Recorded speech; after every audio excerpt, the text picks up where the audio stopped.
Estamos a 2 minutos de las 10 de la mañana y debo confesar que nuestro próximo invitado hace muy poco tiempo atrás, hace algunas semanas atrás, me mantuvo durante mucho tiempo pegado al televisor porque un grupo de periodistas argentinos en un panel estaba realizando con él una entrevista y todas y cada una de las respuestas que iba brindando, si bien la gran mayoría de ellas eran sobre la vida de su padre, eran tremendamente interesantes, no solo por lo que revelaba, sino por la visión que Juan Pablo Escobar tenía, ya no solamente de Pablo Escobar, de su padre, sino de muchas cosas que rodearon a la figura de su padre, ya con el éxito televisivo, entre comillas, ¿verdad?, de lo que significó la miniserie, con las verdades y las mentiras, o las verdades a medias que allí se cuentan, con su primer libro, en donde realizó revelaciones que para muchos, obviamente, fueron realmente increíbles. Ahora arremete con un segundo libro, que lo tengo aquí, que es Pablo Escobar Infraganti. Dicen por allí, la primera pregunta que uno se podría hacer ¿es que acaso Juan Pablo se guardó cosas como para la realización de un segundo, de un tercer y de un cuarto libro, o es que comenzó a desarrollar una investigación que le permitió conocer cosas que tal vez su padre jamás le contó, a ir construyendo también él, Juan Pablo, su propia verdad de la historia de su padre? Lo primero es darle la bienvenida aquí a nuestro programa, a Montevideo, gracias. A Uruguay. Juan Pablo, un placer tenerte aquí. Placer, muchas gracias. Buen día. Por el tiempo de ustedes, gracias. Hace muy pocos días atrás, cuando digo días me refiero hace semanas, te tenían en un programa en Argentina en donde uno sentía que te acribillaban con una enorme cantidad de preguntas, todas ellas a consecuencia, creo que, de tu primer libro. Pero en este Infraganti de segundo libro, lo que aparece es otra cosa, es decir, es me da la sensación, avidez, necesidad de seguir investigando sobre lo que tu padre no te contó, ya no sobre las pistas o las líneas que dejó Pablo Escobar a su hijo, sino aquellas tal vez personas que nunca habías podido entrevistar, nunca te habías podido encontrar con ellas y que te comenzaron a contar otra historia de tu padre. ¿Es algo así? Efectivamente, de hecho, yo quería construir ya un relato desligado, digamos, de la figura del hijo para que pudiéramos contar quién era Pablo Escobar, pero ya desde la óptica de sus enemigos. Me fui a visitar a sus peores enemigos, a quienes más lo odiaron, a quienes pagaron para que muriera. Al principio me decían que estaba loco, lo que pensaba hacer, de ir a ver a estas personas que habían sufrido tanta violencia de mi padre. El caso, por ejemplo, de Ramón Izaza, jefe paramilitar de la ultraderecha.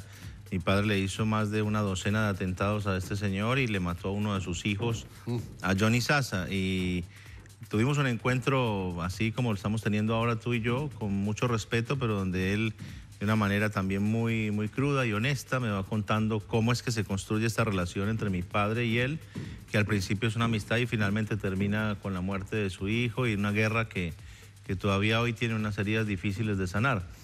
Lo mismo hice con el hijo de Barry Seal, este agente de la CIA que trabajó para mi padre y que fue asesinado por él en el año 86, también con el hijo del jefe del cartel de Cali, William Rodríguez Abadía, y políticos, guerrilleros, todas las personas que desde algún punto tuvieron una conexión con la historia de mi padre, pero no desde la amistad, sino justamente desde el otro lado, desde los enemigos. No, Juan Pablo o Sebastián, ¿cómo hay que llamarte? Para mí es lo mismo. Porque hay que decirle a la gente que a partir del 93 cambias el nombre.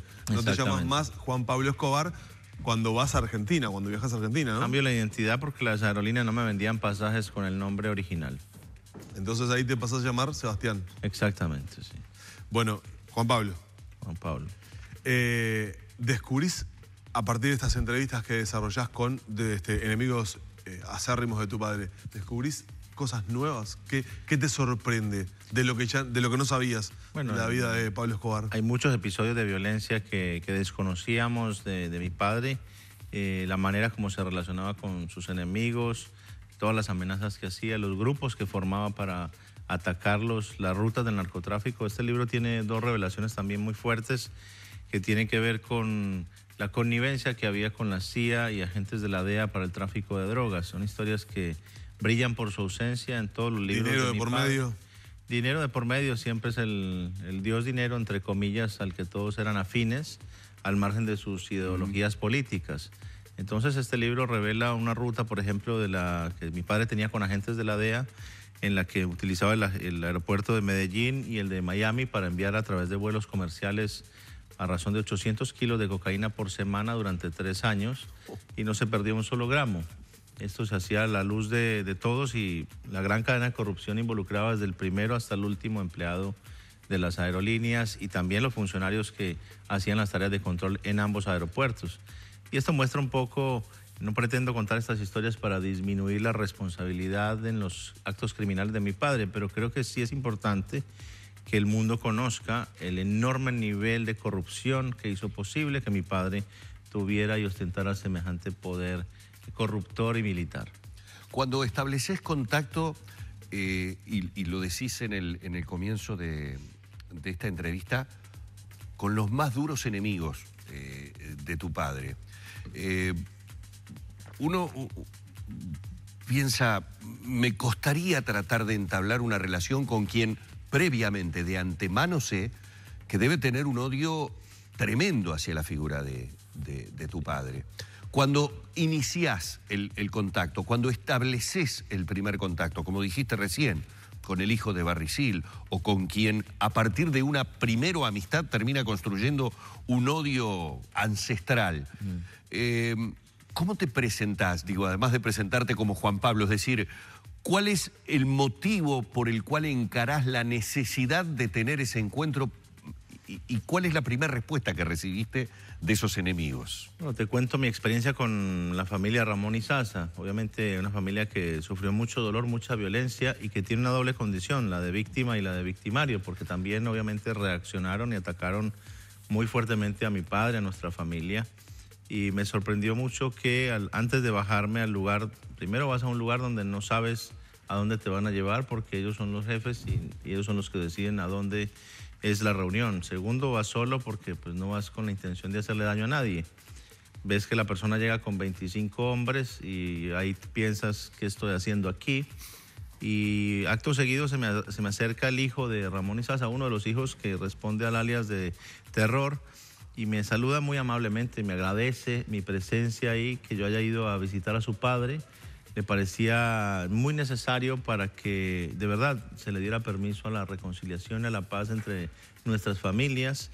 Él lo asumió de una manera muy positiva. Me dijo algo que no me olvidaré. Me dijo, lo que pasó en el pasado ahí debe quedar y tenemos que mirar hacia adelante como familias. No nos podemos quedar enfrascados ni patinando en esas historias de violencia. Tenemos que mirar hacia el futuro. Y me agradeció mi presencia. Creo que eso de alguna manera es una contribución a la paz, para que entendamos que los colombianos sí tenemos una posibilidad de reconciliarnos.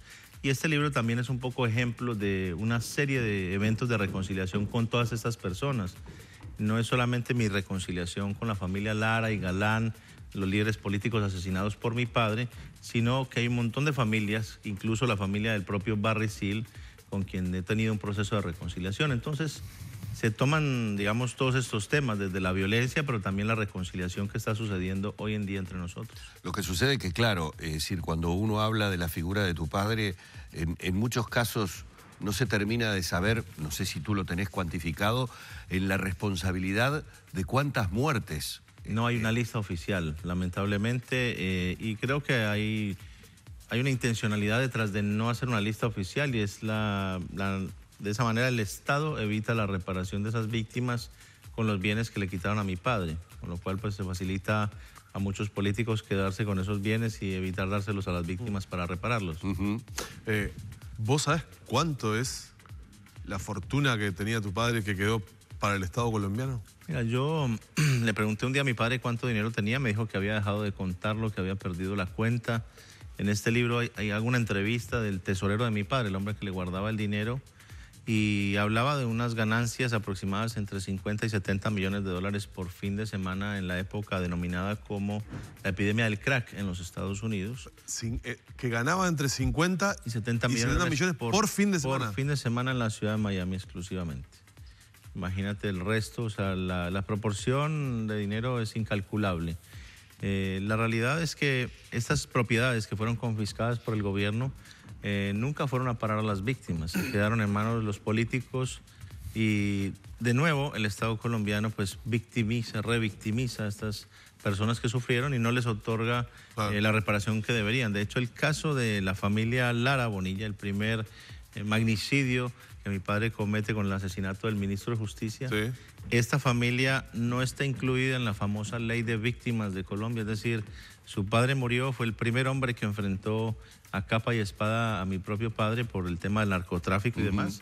Y hoy, por el propio Estado colombiano, no es esta familia reconocida como una víctima. Por algo, ese dinero, esa fortuna que amasó tu padre, también lo llevaba a ser visto como un dios para sus personas más cercanas. Hay mucha gente, para el pueblo, para mucha gente. Hay mucha gente que mi padre ayudó y lo que pasa es que, por supuesto, se lo recuerda por las acciones negativas y nadie pretende borrarlas. Simplemente se habla mucho menos de las buenas obras que hizo. Ocupó los vacíos que dejó el Estado colombiano. Claro, él fue el Estado en muchos casos. Él fue el Estado donde el Estado nunca estuvo. Y eso es algo que sucede hoy en día con los narcotraficantes. Siempre ocupan los lugares donde el Estado no le está prestando atención, ayudándole a estas clases necesitadas, desamparadas. Construyó las escuelas, los centros deportivos y las casas que el Estado debió hacer. Y eso le hizo ganar pues la simpatía de muchos y eso también lo ayudó a que lo preservaran, lo cuidaran durante mucho tiempo. Juan Pablo, ¿a vos te tocó algo de la fortuna de tu padre o nada? A nosotros sí nos tocó una muy buena parte de la fortuna. Lo que pasa es que cuando muere mi padre, inmediatamente después llegan los enemigos de él, nos ponen una pistola en la cabeza y nos dicen, si escondes una sola moneda te matamos. Venimos a recuperar todo el dinero que hemos gastado persiguiendo a tu padre durante años. Una negociación de esa naturaleza, pues no te toca sino entregarlo todo y agradecer. No es muy ventajosa la posición, no es muy ventajosa para negociar. Tienes mucho poder para negociar y agradeces que te dejen la vida. Juan Pablo, ¿y en qué podrías decir que en este libro lo encontrás infraganti contigo a tu padre? Porque sabido es, y si alguien no ha tenido la posibilidad de escucharlo a Juan Pablo Escobar en otras entrevistas, lo que es tu posición clara con respecto a tu padre. Tu padre como tu padre y tu padre como una figura delictiva, como bandido, como lo has definido, como criminal en muchas otras oportunidades. ¿En qué tú como hijo, en la medida que vas avanzando en esta investigación, en la que empezás a tener otra visión, otro cuento, otro relato de la historia de Pablo Escobar, decís, como diríamos acá en el Río de la Plata, ahí viejo te agarré, en esta me mentiste, o en esta no me... ¿En qué considerás que lo encontrás infraganti? Bueno, la historia de Barry Seal, por ejemplo, era una historia que yo lo conocía a Barry Seal como el piloto que traía los animales hacia la hacienda Nápoles. De hecho, fue la única vez que lo vi en esas circunstancias. Después me entero, obviamente, del tema de las fotografías, de que se utilizaba para el tráfico de drogas, de que tuvo que ver directamente en la decisión de asesinarlo en los Estados Unidos en el año 86. Y también creo que la figura de mi padre, pues, yo lo descubro infraganti en muchos hechos, como cómo escondía su dinero, cómo lo manejaba, cómo lo traía hacia la ciudad de Medellín, cuáles eran las rutas de ese dinero. Hay muchos delitos que mi padre, obviamente, si bien desde los 7 años me dijo, soy un bandido, me dedico a eso, y no tuvo problema en reconocerme mientras veíamos diarios, revistas, noticieros, su responsabilidad en actos criminales, obviamente muchos de ellos quedaron por fuera. La confesión que le hace a uno de sus amigos creo que es el momento decisivo para él, en el que definitivamente asume su condición de bandido y elige ser un bandido para el resto de sus días, que ocurre justamente minutos después de que cae asesinado Lara Bonilla como ministro de Justicia. ¿Qué estaba haciendo él en el momento en el que es asesinado? Porque acá, en esta edición, que digamos es de Planeta, de Pablo Escobar, infraganti, y como subtítulo Juan Pablo pone lo que mi padre nunca me contó, dice, ¿qué hacía la noche que sus sicarios mataron al ministro de Justicia? ¿Por qué lo pones como un punto? Claro, porque nunca nos preguntamos en dónde estaba Pablo Escobar cuando eso sucedió. De hecho, él estaba... entre como todas sus historias de infidelidades, estaba con una de tantas de sus novias y con la supuesta suegra del momento, y la señora, cuando se entera de la muerte del ministro, le dice a mi padre, Pablo, es mentira que tú mataste al ministro, estabas conmigo. O sea, la señora ingenuamente piensa que porque estaban juntos él no lo mató. Obvio. Y son anécdotas que surgen a partir de estas investigaciones. Me encuentro con un amigo que estuvo con él en ese momento y hay un hecho revelador y es justamente la confesión de mi padre, decirle, si yo no mato a Lara Bonilla me suicido. No le encontraría sentido a mi vida si no lo hubiera asesinado a este tipo. Y creo que es como el momento en el que decide asumir públicamente su condición de bandido y renuncia definitivamente y para siempre a la política y a su sueño de ser presidente de la República. ¿Qué han encontrado? Vos has trazado un camino, obviamente. Yo recordábamos fuera del aire que te entrevisté hace unos años atrás cuando haces el documental. Correcto. Que es tu primera incursión, digamos, en la vida de tu padre en cuanto a llevarlo al registro, Exacto. En este caso fílmico, ahora a través de los libros. Luego sacás el primer libro y ahora este segundo libro. ¿Ha cambiado algo desde aquel primer documental que haces sobre la vida de tu padre y en los trabajos de investigación que desarrollás posteriormente? ¿Ha cambiado la figura de tu padre desde aquel documental hasta este último libro? Mira, yo creo que hay varios factores que han hecho que la figura de mi padre haya cambiado, pero lamentablemente no por mi accionar ni como consecuencia de los proyectos en los que yo he estado involucrado. Es innegable la enorme injerencia que tienen las narcoseries hoy en la sociedad y cómo estas han contribuido tristemente, negativamente, a que la percepción de mi padre, la juventud la adopte como si se tratara de un héroe nacional, de un héroe positivo. Acabas de ingresar en un lugar que quería llegar. ¿Cómo has visto esta cantidad de series que se han desarrollado en estos últimos... y el por qué? Bueno, ¿Por qué ahora tanto? El por qué Narcos, entre otras tantas. El por qué está muy claro y es el billete. La gente está fascinada con las historias de mi padre y hay un gran caudal de televidentes ávidos de más historias y con deseos de quedarse ahí pegados en la pantalla. Netflix ha entendido que es a través de la glorificación de la actividad criminal que logra que más personas se queden pegadas a la pantalla y lo ha hecho con muchísimo éxito. Pues yo me dedico a todo lo contrario, a mostrar un poco, a llevar el mito a su auténtica realidad. Claro. Se ha construido un mito en torno a la figura de mi padre y yo puedo percibir cuál es la reacción de los jóvenes. Me escriben en las redes sociales y me dicen, recién he visto Narcos, quiero ser Pablo Escobar. ¿Cómo me ayudas tú a ingresar a ese mundo? Como si yo vendiera tickets para entrar en esas arenas. En realidad, justamente me dedico a todo lo contrario, invitar a la juventud a abrir los ojos, a que tome conciencia que yo sí tuve la posibilidad de convertirme en ese personaje con el que ellos sueñan, en ese Pablo Escobar 2.0. Y justamente no lo hice porque tomé mucha conciencia de las consecuencias de ese accionar, de esa vida y de esa violencia que no nos lleva a ningún buen puerto finalmente. Pero claro... ¿Es marketinera la figura de Pablo Escobar entonces? Es un gran éxito comercial, es una marca comercial con unos éxitos sin precedentes, una marca mundialmente reconocida hoy en día, es un producto prácticamente ya más de los medios que de su propia historia. Juan Pablo, ¿y cuánto es lo que se pregunta uno y allí sí es donde teme y cuánto de toda esa infraestructura, cuánto de todo lo que tú has conocido no solamente era Pablo Escobar, sino todo lo que de Pablo Escobar hacia abajo, ¿cuánto sigue intacto? Muchísimo. Para mí el cartel de Medellín en realidad como tal no desapareció, sino que cambió de nombre. Nosotros no desaparecimos, cambiamos de nombre. Nosotros no somos el cartel, pero esa estructura que mi padre había creado, en su momento se volvió en contra de él también. Y fue por eso que tuvieron éxito en su destrucción final. Las autoridades no habían tenido ningún éxito rotundo en atacar su estructura y realmente esos éxitos comienzan a aparecer cuando sus propios amigos y aliados se dan vuelta y se alían con otros enemigos y las autoridades para combatirlo. Cuando todo eso muere, pues surge lo que algunos conocieron en las novelas y series como el cartel de los sapos, es decir, el cartel de los traidores, el cartel de los que traicionaron, digamos, la lealtad hacia mi padre. Y desde ese lugar es que el cartel se reinventa y continúa y las autoridades pues le ponen otro nombre para anunciar que el de Medellín está desvertebrado, cuando en realidad es que simplemente cambiaron de jefe. Ha mutado. Y así pasa con todas las organizaciones criminales en el mundo.